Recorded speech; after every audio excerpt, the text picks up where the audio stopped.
Assalamualaikum warahmatullahi wabarakatuh. Alhamdulillahirrabbilalamin. Wassalatu wassalamu ala asrafil anbiya'i wal mursalin Sayyidina Muhammadin wa ala alihi wa sahbihi ajmain, amma ba'du.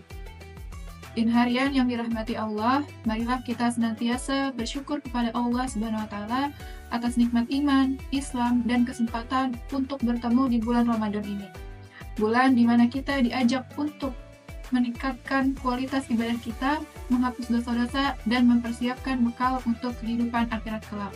Salawat serta salam marilah kita panjatkan kepada Nabi Muhammad SAW, kepada keluarganya, sahabat, dan orang-orang yang mengikuti jejak beliau.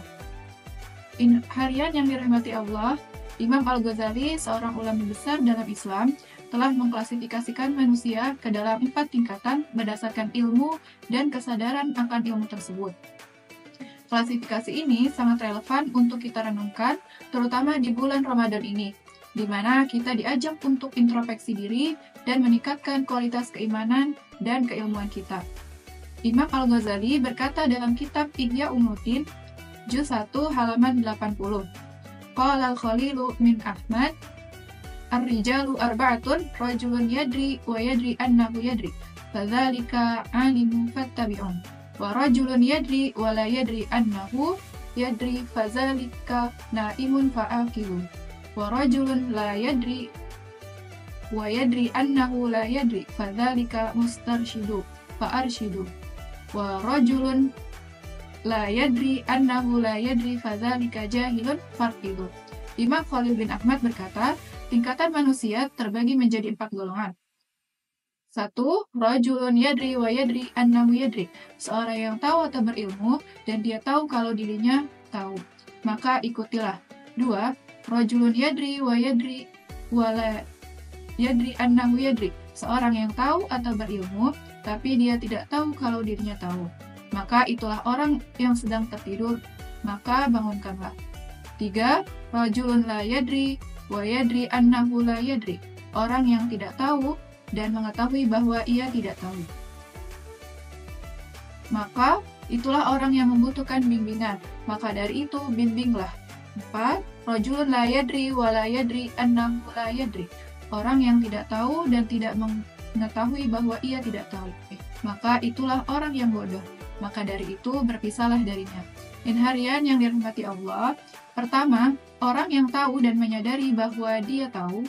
Golongan pertama ini adalah orang yang memiliki ilmu dan menyadari bahwa dirinya berilmu.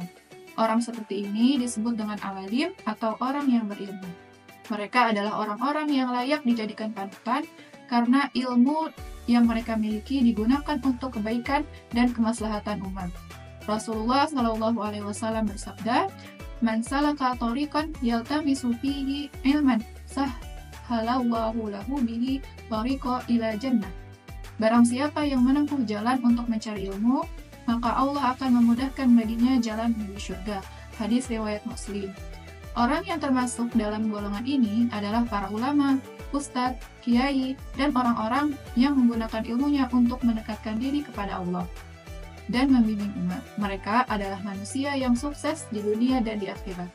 Harian yang dirahmati Allah. Yang kedua, orang yang tahu bahwa dia tidak menyadari bahwa dia tahu. Golongan kedua ini adalah orang yang sebenarnya memiliki ilmu, tapi tidak menyadari bahwa dia berilmu. Mereka seperti orang yang tidur, maka dibangunkan dan disadarkan akan potensi yang dimilikinya. Rasulullah SAW bersabda, "Matsalul mu'mini allazi yaqra'ul Qur'an kamatsalil utruja, ta'muha thayyibun wa rihuha thayyibun." Perumpamaan seorang mukmin yang membaca Al-Quran adalah seperti buah utruja, rasanya enak dan baunya harum. Hadis riwayat Bukhari dan Muslim.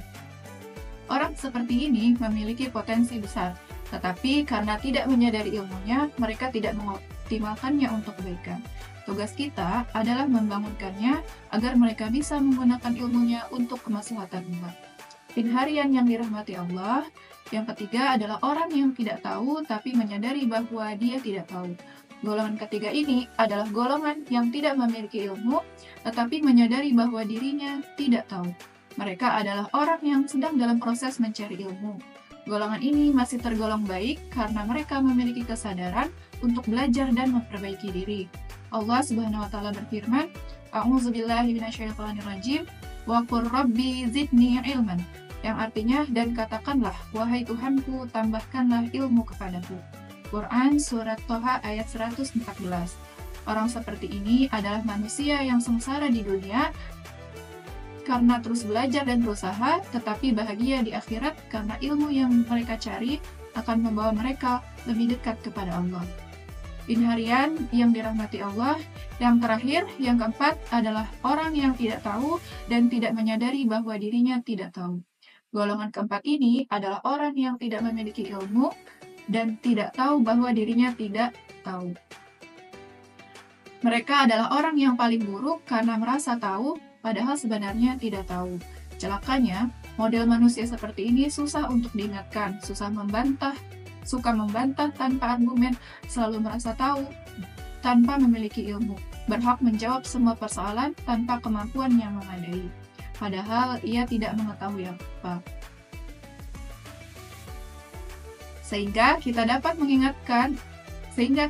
mengatakan kepada manusia golongan terakhir ini bahwa apa yang ia ucapkan lebih banyak menyesatkan karena tidak memiliki landasan keilmuan yang jelas dan mapan.